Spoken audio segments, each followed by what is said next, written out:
Nama dua mantan Gubernur DKI Jakarta, Basuki Cahayapurnama dan Anies Baswedan masuk radar dalam Pilkada DKI Jakarta. Kita bahas bersama Gilbert Simanjuntak, Komisi B DPRD DKI Fraksi PD Perjuangan, dan Burhanuddin Muhtadi, Direktur Eksekutif Indikator Politik Indonesia. Selamat sore Mas Burhan. Pak Gilbert, terima kasih sudah bergabung bersama kami di Kompas Petang. Ya, selamat sore. Sore Pak Gilbert. Sore Pak Burhan. Pak Gilbert, ini bagaimana peluang keduanya antara Ahok dan juga Anies masuk dalam daftar nama bakal calon gubernur Jakarta dari PDI Perjuangan? Baik, kalau melihat prosedurnya tentu itu melalui jenjang yang dari bawah ya, PAC kemudian mengusulkan ke DPC, DPC kemudian mengusulkan ke DPD. Sampai saat ini DPC belum ada mengusulkan nama-nama ke DPD, jadi kita belum bisa menjawab dengan lugas itu apakah nama beliau masuk. Tetapi beberapa nama seperti yang nama-nama yang lain sudah dimunculkan begitu. Kan ini katanya masuk dalam proses penjaringan. Sudah sejauh mana nih proses penjaringannya, Pak Gilbert? Baru sejauh nama-nama yang masuk ke DPD. Jadi artinya DPD kemudian akan mendapatkan nama-nama yang diusulkan dari bawah. Itu yang kita kenal dengan penjaringan. Nanti dari penjaringan ini kemudian akan diseleksi mana kira-kira yang akan kita masukkan dan nomor urutnya 1, 2, 3 dan seterusnya. Tentu itu kan membutuhkan waktu juga begitu. Lalu kemudian yang memutuskan siapa yang akhirnya terpilih adalah DPP. Bisa saja DPP kemudian memilih bukan dari nama yang disodorkan oleh DPD karena memang wewenang ada di DPD untuk memutuskan hal tersebut. Mas Burhan, kalau melihat adanya radar nama Ahok, nama Anies yang akan maju di Pilkada Jakarta, menurut Anda seperti apa nih? Ya, menurut saya ini menunjukkan sekali lagi betapa cairnya konstelasi elektoral jelang 2024 di DKI Jakarta. Dan kalau misalnya ide menggabungkan dua nama besar yang pernah bersilang posisi di Pilkada 2017 berarti menarik nih. Jadi ada upaya untuk kalau misalnya jadi ya keduanya berpasangan, terlepas siapa yang jadi capres siapa yang jadi cawapres, Gubernur tapi lepas dari atau wakil gubernur? Gubernur atau wakil gubernur, terlepas daripada itu ya, itu berarti ada nuansa untuk ya di 2024 di DKI Jakarta semacam pertama adalah upaya untuk mengulang kembali nuansa pilpres di tingkat pilkada. Karena dari sisi posisi politik, Anies dan Pak Ahok itu posisinya sama dalam pengertian cenderung berada di luar status quo. Jadi ada kesan kalau dua nama ini bisa bergandengan, keduanya bersatu melupakan masa lalu untuk menantang status quo. Jadi calon gubernur yang diusung oleh status quo. Karena Pak Ahok kita tahu dari PD Perjuangan, Mas Anies capres dari 01, kalau keduanya bersatu, berarti menunggu siapa calon gubernur yang diusung oleh mereka yang sekarang berada di dalam kekuasaan. Kita belum bicara soal siapa nanti gubernurnya atau siapa nanti wakil gubernurnya, tapi kita tahu bahwa nama keduanya ini muncul nih, sama-sama mantan gubernur Jakarta. Pak Gilbert, kalau PDIP sendiri melihat kinerja baik itu dari Pak Ahok ataupun Pak Anies itu seperti apa sih? Layak tidak untuk maju lagi di Pilkada Jakarta? Saya tentu punya catatan tersendiri mengenai mereka ya. Kalau Pak Ahok kita melihat ya jelas nyata di depan masyarakat bahwa masyarakat melihat sendiri apa yang sudah dilakukan. Pak Anies juga, cuman kalau membandingkan apa kinerja mereka, saya kira saat ini saya agak susah untuk memberikan pernyataan karena dalam kondisi ini saya tidak tahu kemudian kemana nih arahnya ke pencalonan ini. Tentu kita juga mesti agak sedikit menanti arah angin ya. Jadi agak susah untuk kita menjelaskan. Tapi jelas Pak Ahok dulu sangat nyata kinerjanya. Dan kita melihat bagaimana kemudian perbaikan yang ada di Jakarta sangat bermakna perubahannya. Dan masyarakat merasakan sendiri kinerjanya 70% dan ya mungkin masalah yang kemudian menghadang ya itu membuat kemudian tidak terpilih. Tetapi tingkat kepuasan dan kemudian masyarakat begitu menyukai beliau dalam hal kinerja. Saya kira kita mesti akui lah. Artinya nama Ahok cukup kuat ya untuk maju lagi di pilkada diusung PDIP? Itu lain hal, itu lain hal. Tadi pertanyaannya kan apakah ada kinerjanya? Jelas ada. Tapi kalau soal nama Ahok cukup kuat, itu kan keputusan politik. Tentu membutuhkan masukan dari bawah, kemudian pertimbangan di tingkat DPP, kemudian kita juga melihat elektabilitasnya begitu. Karena tidak mungkin kita membawa nama yang kemudian buat kita juga kemudian tidak memberikan sesuatu kemenangan begitu. Penting itu kan namanya juga kontestasi kan, tentu menuju kemenangan. Cuma bagaimana menang dengan kemudian kita membangun masyarakat, bukan hanya menang hanya ingin berkuasa.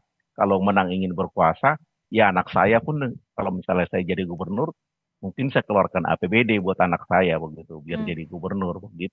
Oke, kalau tadi Anda menyebut bahwa kinerja Ahok saat menjabat sebagai gubernur Jakarta cukup terlihat. Kalau kinerja Anies sendiri, Anda melihatnya bagaimana? Saya punya catatan tersendiri lagi mengenai beliau ini. Cuma Silakan. dalam hal sekarang ini, saya tidak bisa terlalu terbuka untuk mengatakan itu. Karena dalam posisi ini kan ini bisa berubah suatu saat. Apakah kemudian akan terjadi nama-nama ini digadang-gadang masuk atau tidak begitu. Ini kan masih wacana masyarakat. Tentu wacana masyarakat agak susah kita kemudian untuk mengatakan ini akan layak, ini tidak layak. Tetapi kalau mau melihat data selengkapnya, sebenarnya saya punya data lengkapnya, cuman itu juga ada di media sebenarnya kalau mau dicari. Oke, lalu apakah sosok Anies Baswedan ini sebenarnya bisa merepresentasikan dari semangat PDI Perjuangan untuk bisa bisa dikatakan melalui jalur Jakarta, tapi pembahasannya kami hadirkan usai jeda. Tetap bersama kami di Kompas Petang.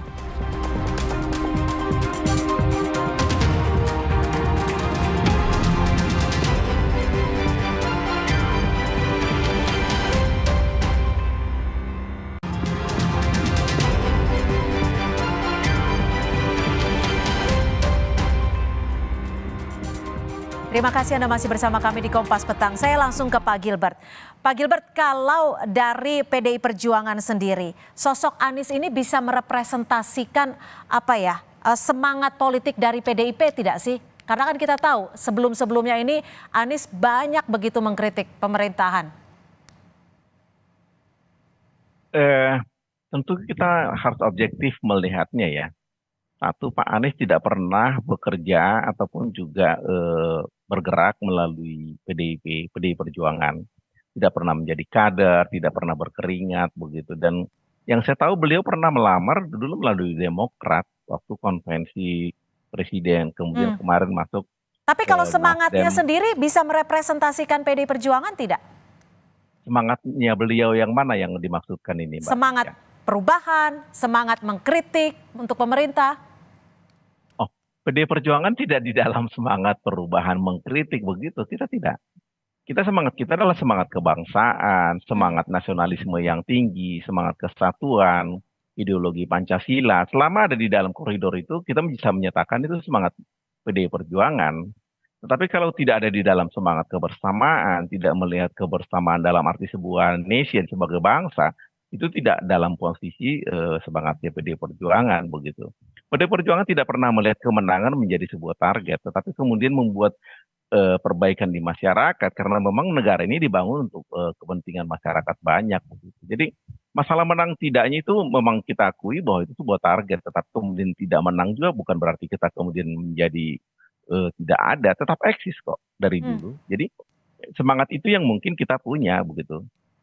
Bahwa kemudian waktu Bu Mega kalah, Bu Mega juga tidak melamar menjadi gubernur begitu kan. Jadi ini semangat yang kemudian kita punya. Oke, kalau dari akar rumput sendiri bagaimana melihat nama Anies dan Ahok ini, Pak Gilbert? Kalau dari akar rumput yang muncul nama-nama baru nama-nama Bu Risma, Bu Sri Mulyani, Pak Andika, Pak Basuki Hadimulyono, Pak Adi Wijaya, Ketua DPD. Nama-nama itu yang muncul. Jadi kalau dikatakan akar rumput itu mempunyai permintaan begitu, ya itu yang kita sampaikan begitu. Sampai sejauh ini ya itu yang masuk. Tetapi kemudian apakah ini yang kemudian akan disodorkan oleh DPD? DPD masih akan melakukan seleksi yang kita sebut tahap penyaringan ya dari sesudah tahap penjaringan ini. Jadi kita betul-betul menyerahkan semua ini dari bawah dulu. Tentu DPD juga memiliki pertimbangan juga begitu. Selain berasal dari akar rumput, DPD juga melihat calon yang tidak dilirik oleh anggota-anggota atau akar rumput kita begitu kan. Akar rumput melihat tentu dengan kacamatanya, tentu bisa beda kacamata yang mereka lihat dengan kacamata yang dimiliki oleh DPD begitu. Oke, Mas Burhan, kalau menduetkan antara keduanya ini mungkin tidak sih? Jadi, Kita tentu bicara dalam kemungkinan-kemungkinan saja ya. ya dalam politik kan apapun serba Betul. mungkin, tapi pertanyaannya seberapa besar kemungkinan itu terjadi. Nah, dari penjelasan Pak Gilbert maupun dari respon akar rumput PD Perjuangan, tidak mudah menduetkan Anies dengan Ahok. Jangan-jangan bukan duet, tapi duel. Seperti yang terjadi sebelum ini. Karena bagaimanapun lane-nya Anies itu beda dengan garis ideologis PD Perjuangan. Jadi semangatnya berbeda dan itu pula yang membuat ya 2017 itu melahirkan kompetisi elektoral yang panas. Tetapi secara politik karena keduanya sekarang berada pada posisi yang kurang lebih sama, yaitu berada di luar status quo secara politik ya. Anies kita tahu menjadi salah satu pengkritik utama pemerintahan Jokowi. Ya. Tentu saja Pak Jokowi atau Pak Prabowo punya calon yang digadang-gadang untuk maju di Pilkada DKI Jakarta nanti. Dan pada saat yang sama Pak Ahok setidaknya meskipun belum mendapatkan tiket dari PD Perjuangan, tetapi semangatnya belakangan kan sangat kritis ya. Beliau mengkritik kebijakan Pemprov DKI di bawah Pak Heru terkait dengan penonaktifan NIK. Jadi ada titik temu di situ. Tetapi apakah itu dengan serta-merta mempermudah atau mempermulus keduanya untuk berduet? Ya belum tentu juga. Terlalu jauh ya perbedaan antara kedua tokoh ini. Jangan-jangan kalau digabungkan justru yang terjadi kimiawinya, senyawanya negatif. Basis PD Perjuangan menolak karena ada Anies, sementara basis Islamis juga menolak karena ada Ahok. Jadi ahli-ahli menambah suara tapi malah menurunkan. Ini kan sangat dipertimbangkan oleh elit PD Perjuangan. Oke, jadi masih cukup ini ya, masih cukup sulit menurut perspektif Anda ya. Kalau menurut saya ini Cynthia, Gimana? wacana diet Anies dengan Ahok atau Ahok dengan Anies ini wacana yang indah di atas kertas ya, wacana media. Tetapi real politik masih sulit untuk menduetkan keduanya dalam satu pelaminan politik. Kalau elektabilitasnya sendiri, keduanya di Jakarta seperti apa menurut perspektif Anda, Mas Burhan? Sejauh ini dua-duanya masih cukup bagus ya. Keduanya bagian dari top 3 minimal dari survei saya bulan Februari ya, masih 2 bulan yang lalu memang belum punya update terbaru. Tetapi poin saya ketika dipasangkan kan pertanyaan yang pertama siapa yang mau jadi cagup, siapa yang menjadi cawagup.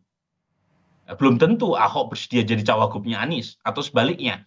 Apakah Anies bersedia sudah turun peringkat dari capres kemudian jadi cawagupnya Ahok gitu kan. Ini kesulitan teknis. Yang kedua adalah apakah basis massa dari kedua tokoh ini bersedia ketika keduanya dijodohkan. Nah, ini kan pertanyaan yang tidak mudah untuk dijawab dan saya belum punya data surveinya itu.